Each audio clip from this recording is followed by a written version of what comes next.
Procrastination doesn't usually start when you delay the task. It starts a few seconds before that, right at the moment your brain first registers discomfort. That's the real trigger point. And here's the truth. If you learn to interrupt that moment, you don't just manage procrastination, you break it at the root. Let me explain. Most people think procrastination is a time problem or a discipline problem, but it's not. It's emotional. Your brain is constantly scanning for effort, discomfort, and uncertainty. And the moment it detects something heavy, something unclear, something stressful, it sends a signal. Not a loud alarm, just a feeling.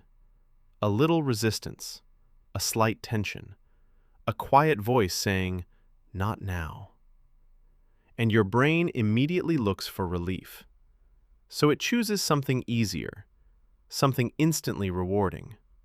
That's why procrastination feels automatic, because in that moment, your brain isn't trying to ruin your life. It's trying to reduce discomfort. Think about that for a second. It's not laziness. It's emotional avoidance. And that changes everything.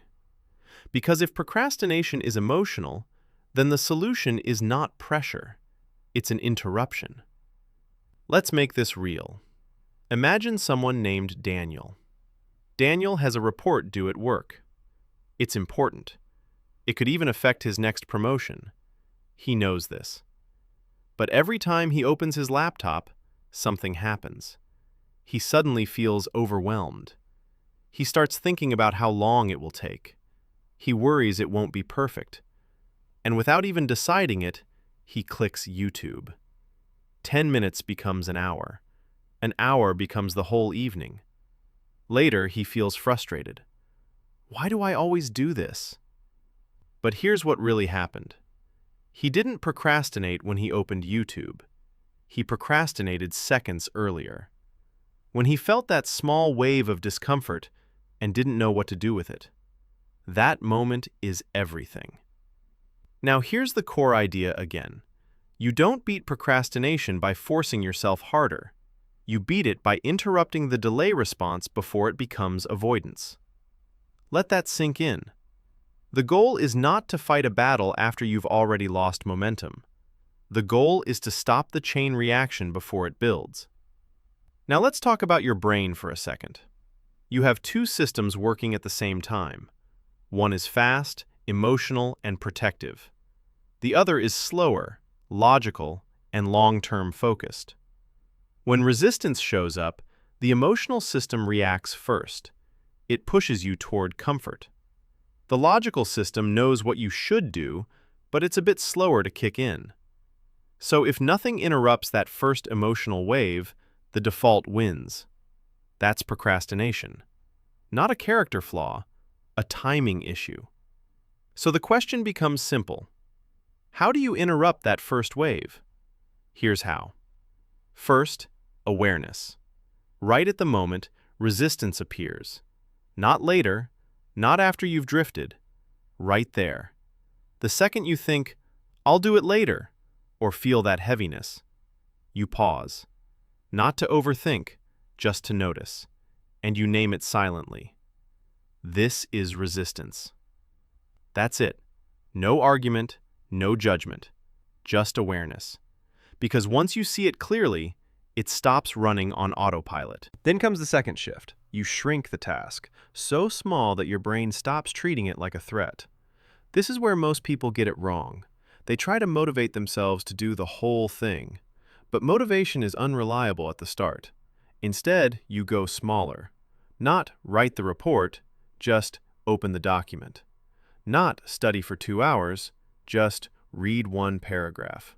Not start working out, just put on workout clothes. You're not tricking yourself. You're lowering the emotional barrier so your brain stops sounding the alarm.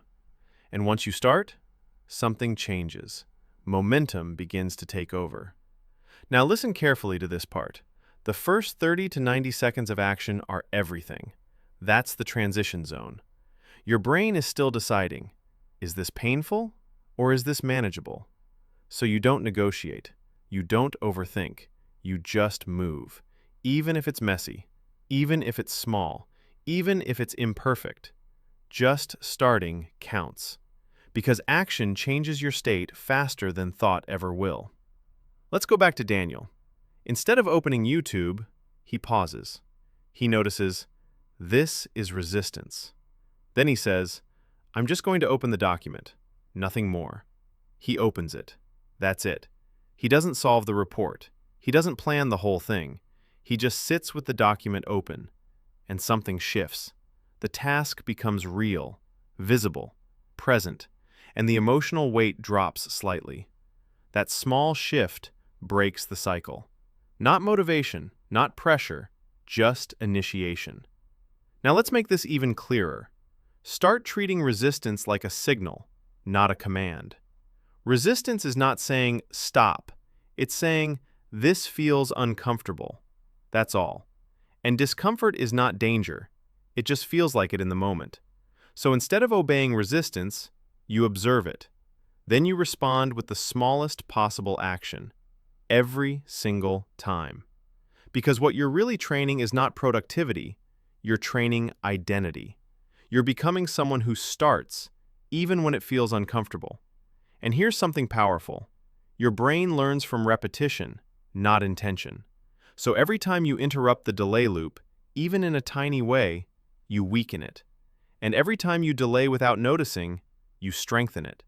That's why procrastination feels like a cycle, because it is one. But cycles can be rewired, not with force, with repetition, at the same point. So let's bring it all together. Procrastination doesn't need a complicated solution. It needs a precise interruption point. That point is the moment of emotional resistance, right before avoidance begins. If you catch it there, you win. If you miss it, the pattern runs on autopilot. And over time, something changes. Not because tasks become easier, but because starting becomes normal. So the next time you feel that familiar delay beginning, don't rush past it. Pause. Notice it. Name it. Then shrink the next step until it feels almost too small to refuse, and take it immediately. No negotiation, no long thinking, just movement. Because once you move, you're no longer stuck in the loop. You're already breaking it. And that's how real change begins. Not in a dramatic moment, but in a quiet decision to start, right at the exact point where you used to stop.